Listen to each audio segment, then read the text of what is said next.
प्यास पार्ट 2। और उसके बाद वो जंगल एक बार फिर से सुमन की चीखों से गूंज उठा। लेकिन आज की रात सुमन की चीखों को सुनने वाला वहां पर कोई भी नहीं था। अगर वहां पर कोई मौजूद था तो बस हरिया, जो कि अब एक भेड़िए में बदल चुका था। सुमन के बालों को पकड़कर घसीटते हुए वो जंगल के बीचों बीच एक जगह पर ले जा रहा था। अगली सुबह गांव में, अरे भाई, पता नहीं क्या बात है, अपने गांव का हरिया किसान और उसकी पत्नी सुमन दोनों गायब हैं। दोनों का कोई अता पता नहीं। अरे कैसी बातें कर रहे हो भाई, ये कब हुआ है? अरे पूरे गांव में खबर फैली पड़ी है। कल रात को दोनों खेत की तरफ जा रहे थे, लेकिन लौटकर आए ही नहीं। तो हो सकता है अपने खेत पर होंगे। पूरा गांव ढूंढ कर आया है भाई। जानते हो क्या मिला वहाँ पर? क्या हुआ भाई, क्या मिला? बताओ हमें, क्या मिला? अरे हरिया की पत्नी सुमन के कपड़े पड़े हुए थे। शरीर का एक एक कपड़ा फटा हुआ झोपड़ी के बाहर पड़ा था, लेकिन दोनों पति पत्नी का कोई पता ठिकाना नहीं था। अरे भाई, लेकिन उसका जो दोस्त है ना रामू किसान, उससे पता करके आते हैं ना। अब तक तो दोनों साथ ही खेत पर जाया करते थे। हाँ, हमें उसके घर जाना चाहिए भाई। चलो वहाँ चलते हैं, चलो। वो सारे लोग रामू के घर पर पहुँचते हैं। रामू अपने घर के बाहर बैठकर हुक्का पी रहा था। आज सारे के सारे लोग टोली बनाकर मेरे घर क्यों आ रहे हैं? क्या कोई मर गया क्या भाई? अरे कैसी बातें कर रहे हो? तुम्हारा सबसे अच्छा दोस्त हरिया और उसकी पत्नी गायब है और तुम यहाँ बैठकर हुक्का पिए जा रहे हो, हैं? रामू ने अजीब सी नजरों से उन सब गांव वालों की तरफ देखा, जिसकी वजह से वो लोग एक बार के लिए डर गए। गायब है? अरे गायब नहीं है, मुक्ति मिल गई है। उन दोनों को मुक्ति मिली है। इस दुनिया में आकर हर इंसान पाप करता है और उसे उसके पापों के लिए मुक्ति मिलना बहुत जरूरी है। अरे ये कैसी बहकी बातें कर रहे हो भाई, हैं? और इसका चेहरा अजीब सा क्यों लग रहा है? लगता है दोस्त के मरने का गम बैठ गया है। पागल हो गया है शायद ये पागल। ये बात सुनते ही रामू चीख कर जोर से चिल्लाते हुए कहता है, पागल मैं नहीं हूँ, पागल तुम सब हो। और ये शैतानी जंगल अब तुम में से किसी को नहीं छोड़ने वाला, सबको खा जाएगा। याद रखना मेरी बात। शैतानी जंगल? कैसा शैतानी जंगल? लगता है रामू पागल हो चुका है। हमें यहाँ से चलना चाहिए भाई। चलो। तभी रामू की पत्नी बाहर आती है। नहीं, आप लोग इनकी बात का बुरा मत मानिए। 2 दिन पहले हरिया के साथ खेत पर गए थे। जब से वहाँ से आए हैं तब से ऐसी ही बातें कर रहे हैं। भगवान जाने ऐसा क्या देख लिया उन्होंने, खेत में कुछ भी बड़बड़ाते रहते हैं। लेकिन गांव के लोगों ने कमला की कोई बात नहीं सुनी और वो सब वहां से चले गए। रात अब धीरे धीरे ढलने लगी थी। तभी अचानक किसी ने धीमी सी आवाज में रामू को पुकारा।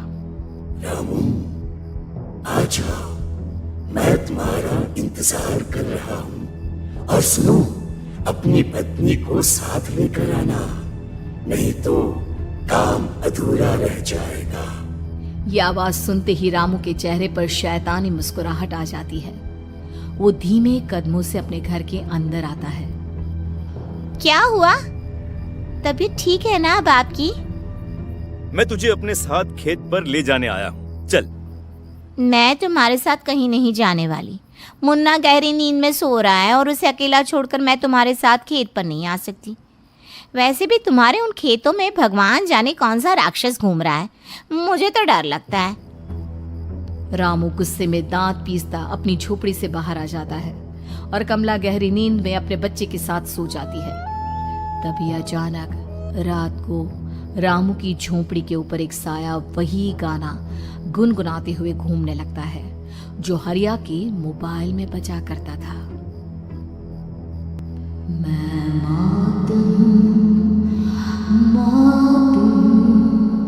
मौत जो बसरी है चारों ओर, जो आएगी कहीं से भी निगल जाएगी सबको।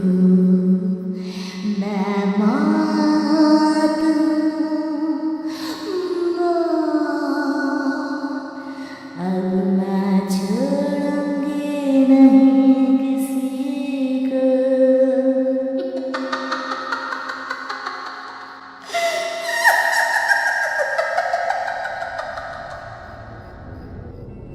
ये आवाज सुनकर रामू की पत्नी कमला की आंख खुलती है और वो देखती है कि उसका मुन्ना अपनी जगह से गायब था।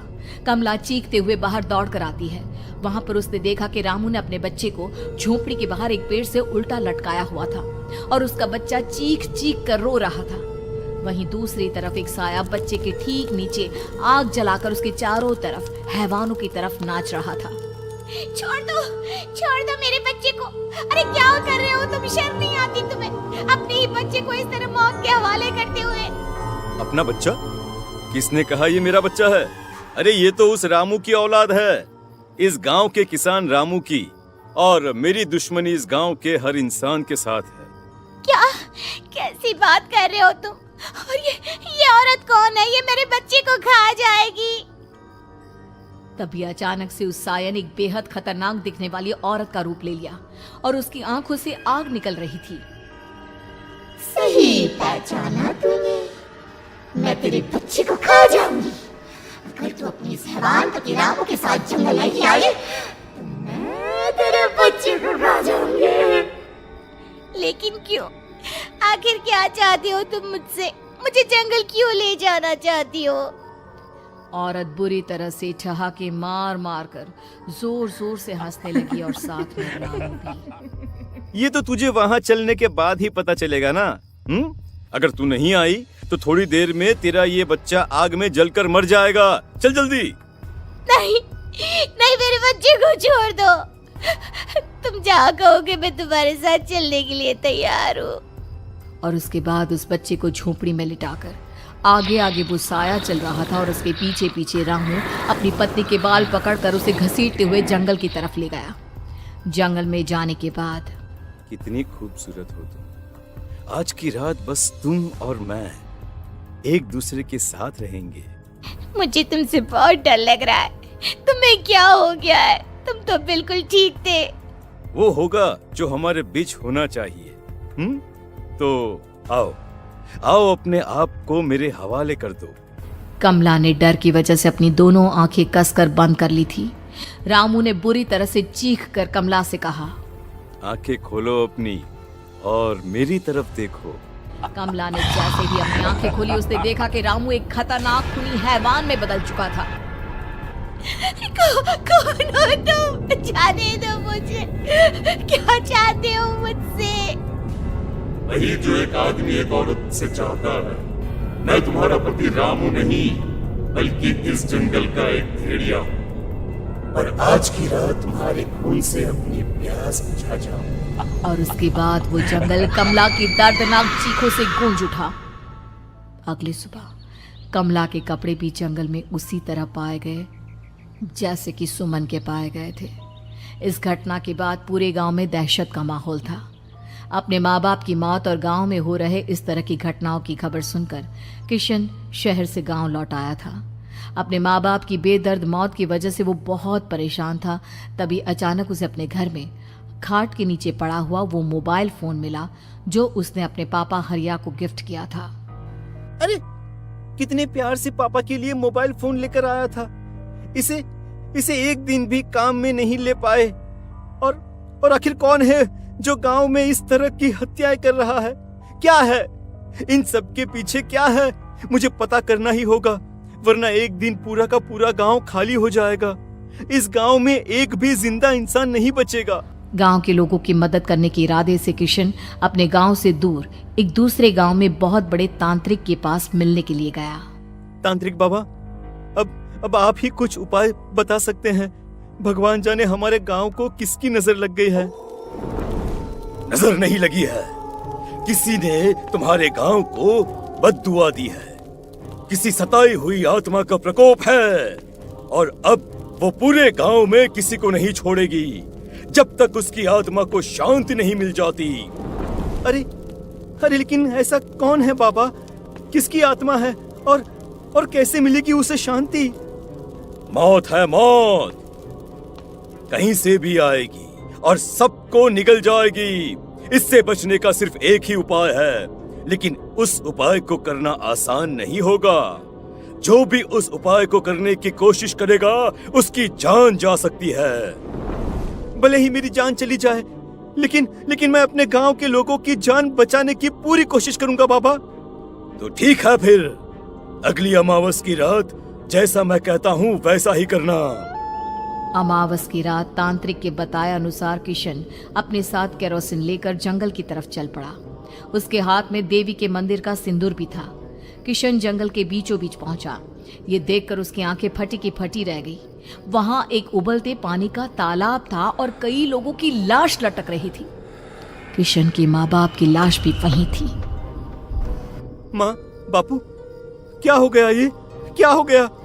तभी वहां पर एक औरत और आदमी आते हैं। उन्हें देखकर किशन चौंक जाता है। गोपाल काका, आपकी तो 5 साल पहले मौत हो गई थी। और निर्मला काकी, आप? मौत तो हो गई थी, लेकिन तुम ये नहीं जानते कि हमारी मौत कैसे हुई थी। क्या कहना चाहते हैं आप? कुछ नहीं, बस ये जान लो कि अब इस गांव में कोई जिंदा नहीं बचेगा। लेकिन क्यों काकी? क्योंकि 5 साल पहले इन गांव वालों ने मुझे डायन बताकर पत्थर मार मार के मार डाला। मेरी कोई गलती नहीं थी। गांव का एक बच्चा क्या लापता हुआ, सारा इल्जाम मेरी पत्नी पे डाल दिया। और जब मैंने निर्मला की जान बचाने की कोशिश की तो मुझे भी मार डाला। आपके साथ ये बहुत गलत हुआ काकी, लेकिन आप जो कर रहे हैं वो भी सही नहीं है ना? तुम यहाँ से चले जाओ वरना तुम भी नहीं बचोगे। हमारी आत्मा पिछले 5 साल से मुक्ति के लिए भटक रही है। चले जाओ यहाँ से। मौका देखकर किशन सिंदूर उन दोनों के ऊपर डाल देता है। उनका शरीर जलने लगता है और वो भयानक तरीके से चिल्लाने लगते हैं। अगले ही पल किशन उनके ऊपर केरोसिन डाल देता है और वो दोनों जल जाते हैं।